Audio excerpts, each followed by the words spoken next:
It's worth emphasizing the point you made at the start there of, when I asked you that question, I was fairly lazily grouping this huge range of cultures, from Lapland in Northern Europe through to Eastern Siberia, under this kind of umbrella of Arctic mushroom shamanism. And there is obviously a commonality, but it's striking how big an area it is. And even in Mongolia, there's these, you were mentioning the Bronze Age petroglyphs.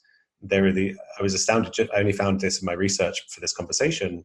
There were these monoliths with flying reindeer on them, which I couldn't believe when I was looking at these connections between Amanita shamanism and Santa Claus, Father Christmas.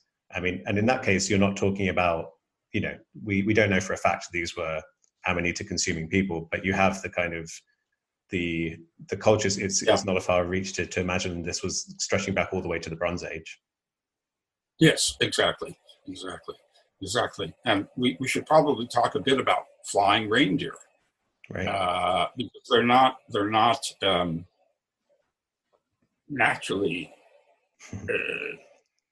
organisms that will take to the air, but they eat Amanita muscaria commonly, whenever possible, and this gives.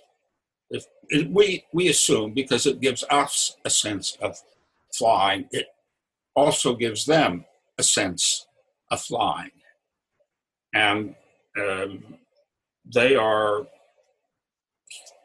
it's an airborne sleigh pulled by the very mushroom, not pulled by, but in which is seated the very mushroom that's causing it to be airborne in the first place.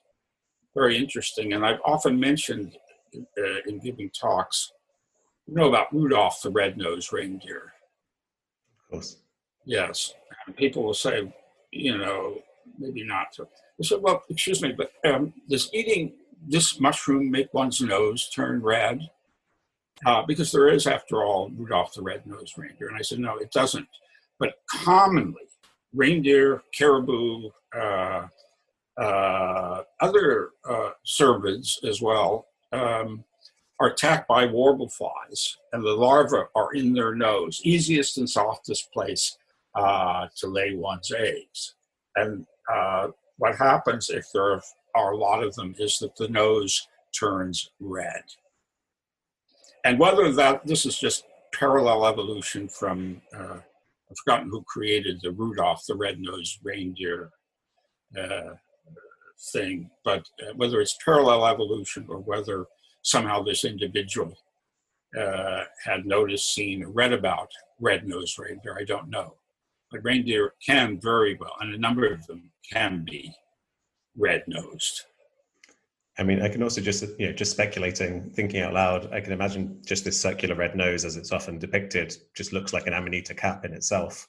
And, if you imagine a reindeer, snuffling around on the ground, I can imagine being like, hey, look, it looks like its nose is red. It looks like its nose is the mushroom.